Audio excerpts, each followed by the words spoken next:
Hi guys! Welcome back to my channel. Kung hindi ka pa nakaka-subscribe, please click the subscribe button. Click also the notification bell para ma-notify ka sa every video na i-upload ko.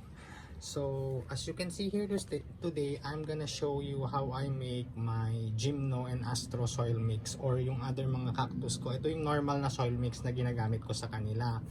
I'm sharing you guys this one para makita nyo kung paano ko ginagawa yung soil mix ko. So as you can see here today, may mga parts ako dito ng mga components ng soil mix na ginagamit ko. As you can see here, I have here pumice. This is pumice. And 50% ng pumice ang ginagamit ko sa soil mix. This is 50%. And then ito naman is garden soil. Yung normal lang na garden soil. And then 20% siya, so dalawa yung pot. And then 5 pots ng pumice. This one is lava rocks na red, 10%. And then coco peat, that's 10% din. And then rice hull or carbonated rice hull. Carbonated pala to guys, hindi to rice hull. It's carbonated rice hull. And it's 10%. So, ulitin natin yung components. I have 50% pumice, 20% garden soil, 10% lava rocks, 10% coco peat, and 10% na carbonated rice hull. So, imimix na natin silang lahat.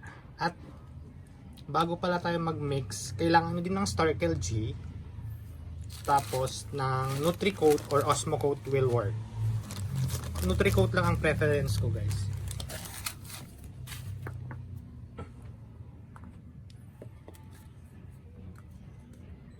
So i-move ko lang lahat sila dito sa may gilid and then imimix natin sila.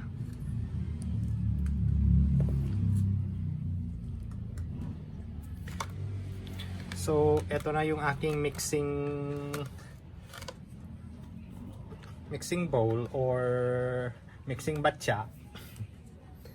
So, ilalagay ko lang si pumice. Ito guys is hinugasan ko pa kaya medyo basa pa sila. So, ilalagay ko lang sila dyan. Ito guys is yung munggo size. Mas gusto kong kinukuha yung munggo size kasi mas prefer ko lang. You can also use the matanghito kung gusto nyo. Pero mas prefer ko lang kasi yung munggo. There. And then, si lava rocks na red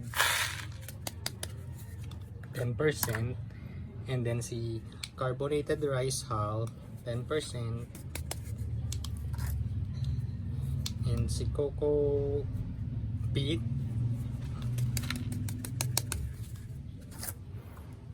and then the last one is yung garden soil natin.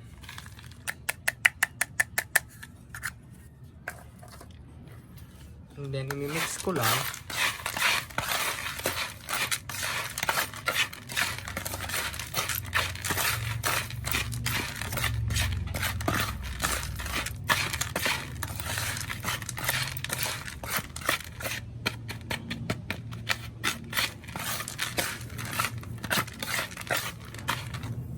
So ganito dapat yung texture niya pag na-mix na.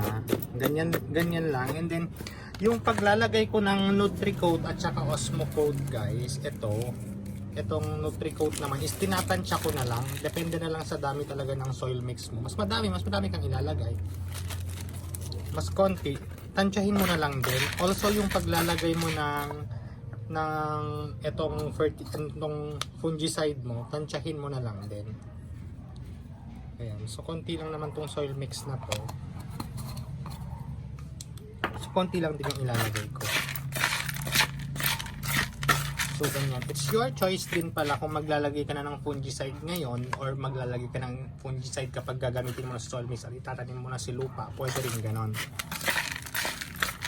I prefer lang na nilalagyan ko din dito and then maglalagay ulit ako pag magtatanim ako. Just to make sure na na hindi aatakihin ng fungus yung plant.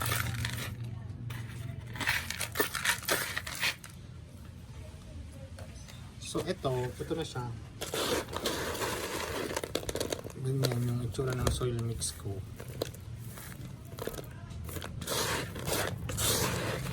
Hindi ako naglalagay ng vermicast kasi nga naglalagay din naman ako ng Osmo Coat and then nagdidilig din ako minsan ng B1. So,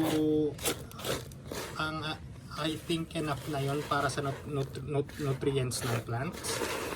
Kaya hindi ako naglalagay na ng vermicast. Pero pwede ka rin naman maglagay ng vermicast if you prefer that. Pero ito talaga yung aking go-to soil mix ko sa aking mga Astro and Gymno and other cactuses. So yan, short video lang to guys. So baka 5 minutes lang to na video. So yun lang ang ginagamit ko sa mga sa normal na soil mix ko. And I hope you learned something new and i-try mo. Kung gusto mong i-try yung soil mix ko, pwede mo rin siyang i-try. Gumawa ka lang ng konti para ma-try mo siya. And then let me know if it's gonna work for you. Kasi nagdedepende talaga sa location ng mga soil mix. Tignan nyo yung mga taga Benguet na sellers. Ang soil mix lang nila is pure na compost. And nag-work sa kanila yon. Depende talaga sa location. Since nasa lowland ako, ito yung gamit ko. It's fast draining kasi.